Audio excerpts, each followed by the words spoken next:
Imagine the smartest room in the world. Not a laboratory, not a university, a boardroom. The people inside this room went to Harvard, to Oxford, to Wharton. They don't build things. They don't sell things. They think. And companies, governments, entire nations pay them hundreds of millions of dollars just to think. That firm is called McKinsey Company. And for over a century, they have been the invisible hand behind the world's biggest decisions. Their alumni have run the World Bank, led entire countries, built Fortune 500 empires. McKinsey doesn't just advise power, McKinsey is power. So here is the question that nobody in that room wanted you to ask. If they are the smartest people alive, if they can optimize anything, if they have sat at the table of every president, every CEO, every institution that runs your world, then why are 500,000 Americans dead? This is not a story about a bad drug. This is a story about a strategy designed, tested, optimized by the smartest room in the world. To understand what happened, you first need to understand what McKinsey actually is. Because most people have heard the name, but almost no one knows what they do. McKinsey Company was founded in 1926 in Chicago by an accountant named James O. McKinsey. The original idea was simple. Businesses make bad decisions. We will help them make better ones. It worked. Within decades, McKinsey had become something the business world had never seen before. Not a law firm, not a bank. Something stranger, something with no product, no factory, no inventory, just knowledge. They called it management consulting. But what McKinsey actually built was a machine for extracting the world's smartest graduates and deploying their intelligence as a weapon for whoever could afford it. The entry requirements are legendary. McKinsey interviews fewer than 1% of its applicants. 1%. Harvard MBAs are rejected. Rhodes Scholars don't make it through. The people who survive the process describe it as the most intellectually demanding experience of their lives. And once inside, they are sent everywhere. Hospitals, militaries, governments, airlines, banks. If an institution has a problem, McKinsey has a solution. But here is what the brochure doesn't say. McKinsey has no liability for the solutions they give you. They advise, they present, they recommend, and then they leave. The decisions are yours. The consequences are yours. McKinsey just provided the thinking.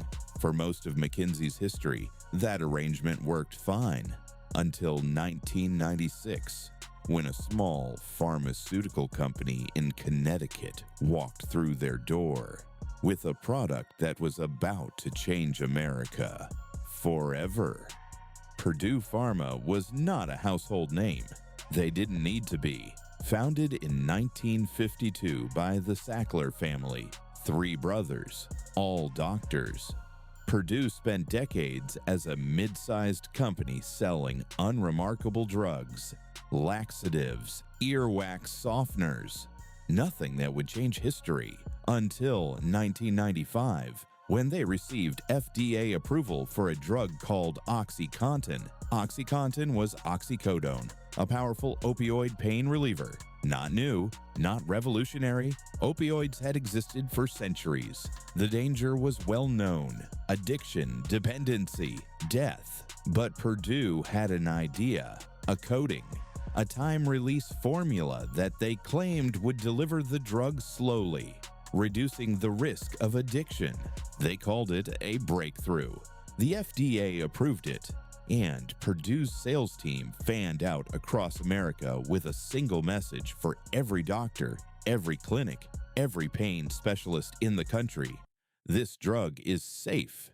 It was not safe. Internal documents later unsealed by federal courts, showed that Purdue knew. They knew that patients were crushing the tablets to bypass the coating. They knew that pharmacies in certain zip codes were dispensing OxyContin at rates that made no medical sense. They knew, and they sold more. By 2001, just 6 years after launch, OxyContin was generating over $3 billion a year. $3 billion from one pill. But growth was slowing. Doctors were getting nervous. Regulators were asking questions. The machine needed acceleration, so the Sackler family did what every company does when they need to grow faster. They called a consultant. They called McKinsey. What happened next was not a mistake. It was not negligence. It was not a failure of judgment. It was a strategy. McKinsey consultants embedded themselves inside Purdue Pharma. They studied the data. They mapped the market. They identified every friction point, every obstacle standing between OxyContin and maximum revenue. And then they built a machine to remove those obstacles. One document, recovered from internal McKinsey files during litigation, outlined a proposal. A simple proposal, elegant even by the standards of a spreadsheet. Purdue would pay rebates, bonuses, to pharmacies and distributors based on performance, standard practice in the industry. But McKinsey defined performance differently. In their model, a pharmacy would receive a larger bonus if more of its OxyContin customers experienced an overdose. Read that again. The logic, as written on slides presented in a boardroom in Stamford, Connecticut, was that overdoses indicated the drug was reaching patients with genuine severe pain.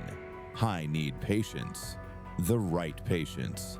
In other words, every person who collapsed in a bathroom, every mother found unresponsive by her children, every overdose call at 3 a.m. in a small town in West Virginia was a data point, a signal, proof that the distribution network was performing.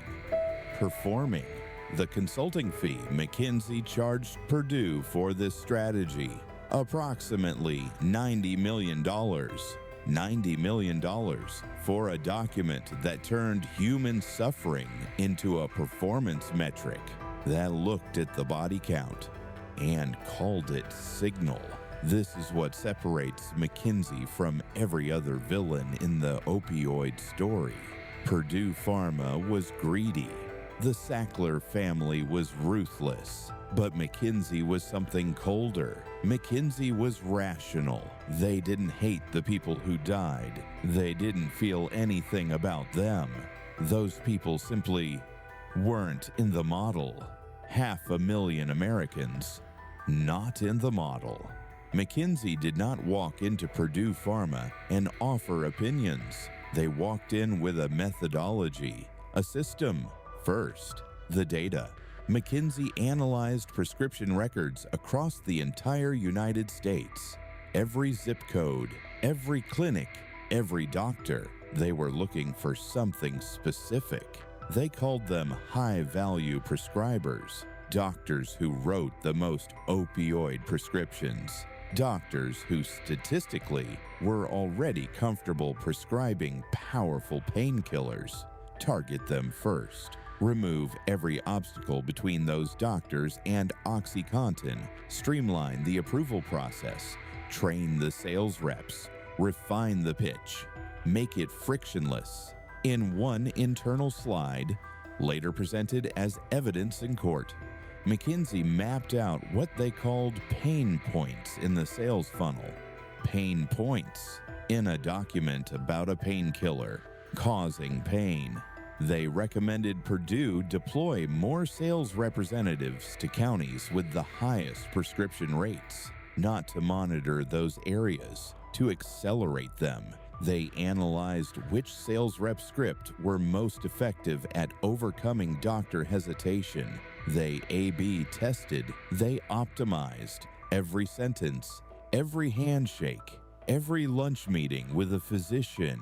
Optimized. This is what McKinsey does better than anyone else in the world. They take a system, any system, and they make it run faster.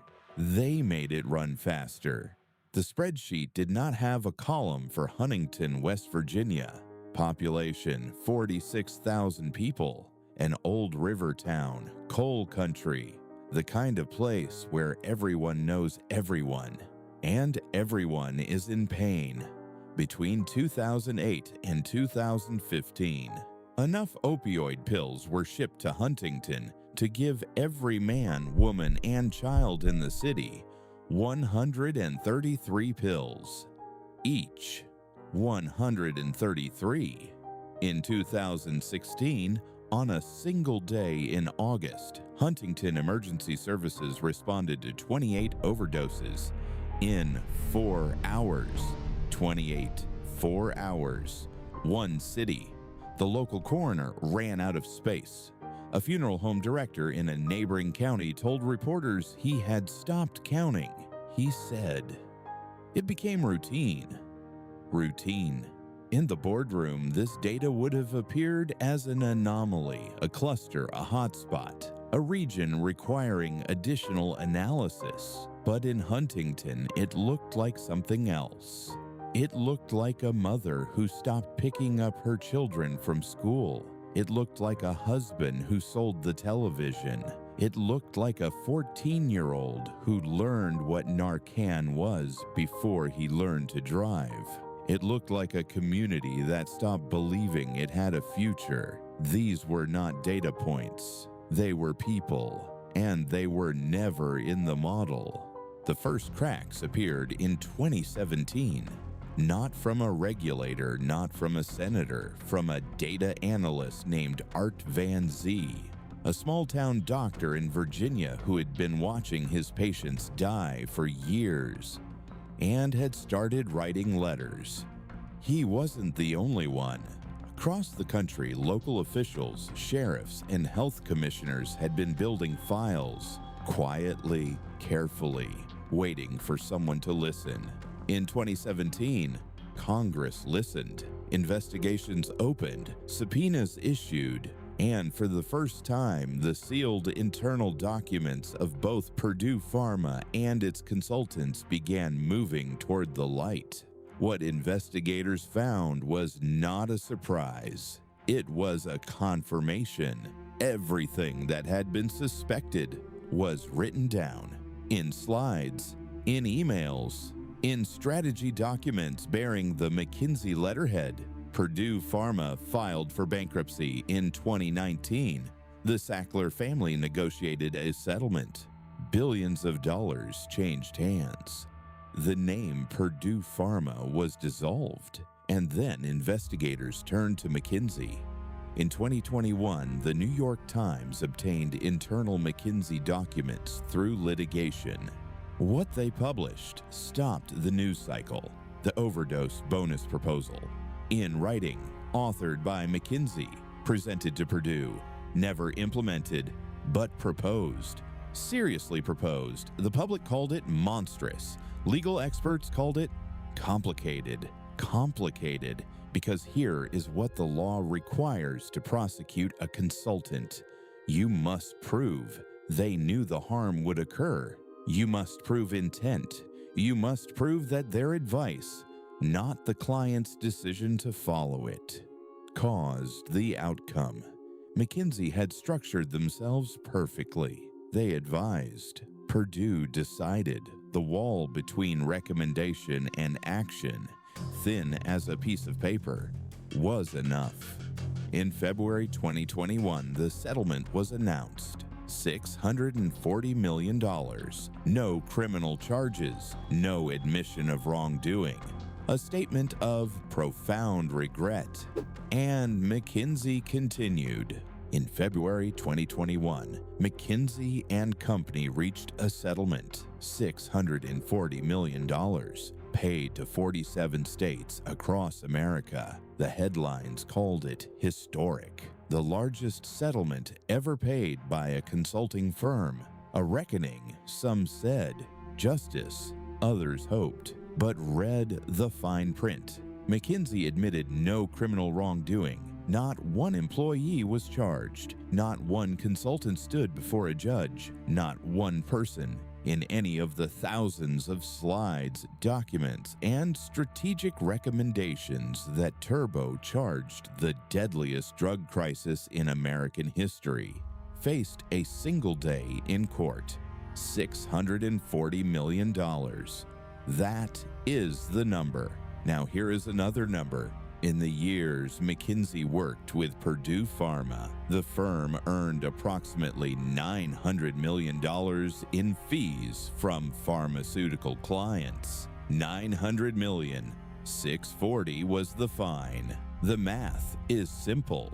Even after the largest consulting settlement in history, McKinsey still came out ahead. Profit. This is what lawyers call a cost of doing business.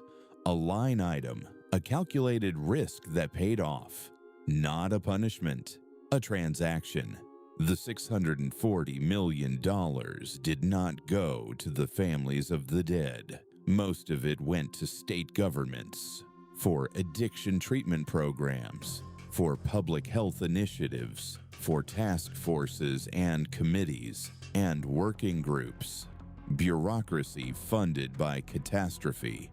And McKinsey restructured. They quietly wound down their pharmaceutical consulting practice, issued a statement expressing profound regret, and continued operating in 70 countries for thousands of clients with the same model, the same methods, the same rooms. The smartest room in the world learned something from all of this. Not remorse, not restraint. They learned the price, the exact price of designing a catastrophe and walking away. Here is what we know. We know that McKinsey consultants sat in rooms and designed a strategy. We know that strategy involved paying bonuses tied to overdose rates. We know that internal documents captured these recommendations in writing. We know that 500,000 Americans died during the opioid crisis. We know all of this because it is on the record, sealed, then unsealed, hidden, then found. And we know one more thing. The people who wrote those documents, the people who built those slides, the people who sat in that smartest room in the world and decided that overdoses were a performance metric, are not in prison. They are, in all likelihood, still working, still advising, still sitting at the tables where decisions are made. This is not an accusation. This is simply what happened, and it raises a question. Not a legal question, not a political one. A deeper question. We have a word for someone who plans a crime. We have a word for someone who carries it out. We have words for accomplices, for conspirators, for those who knew and said nothing. But what is the word for someone who designs the architecture of harm, writes it down, presents it in a room full of witnesses, gets paid for it, and then goes home? What do we call that? The system did not fail McKinsey.